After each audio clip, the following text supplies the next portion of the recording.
میرا نام تشنا پٹیل ہے اور میرا تعلق پارسی کمیونٹی سے ہے اور میں پاکستان کی موٹر سپورٹس کی بھی ایک ریپرزینٹیٹیو ہوں. لیڈیز کیٹیگری میں ریس کرتی ہوں اور میرا یہ میسج تمام ان والدین کو ہے, ان بچوں کو ہے کہ پلیز اپنے بچوں کو کسی سپورٹ کے اندر انوالو کریں تاکہ یہ ڈرگز جیسی لعنت جو ہمارے ملک کے اوپر ہمارے بچوں کے ساتھ جڑ گئی ہے اس سے ہم جان چھڑا سکیں. اور ہمیں چاہیے کہ ہمارے بچوں کو اس چیز سے دور رکھیں اور ہماری کوشش ہونی چاہیے کہ ہم سب مل کے پاکستان کو ڈرگ فری بنائیں اور ہمیں چاہیے کہ ہم ANF سے ہاتھ ملا کے اور ان کے ساتھ کام کریں تاکہ ہم ایک ہمارا معاشرے میں جو یہ ابھی پرابلم ہے ہمارے بچوں کے ساتھ, ہمارے یوتھ کے ساتھ, ہماری گرلز بوائز دونوں کے ساتھ, اس سے ہم ان بچوں کو بچا سکیں.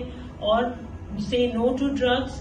پاکستان زندہ باد. One nation, one destination. Drug free Pakistan.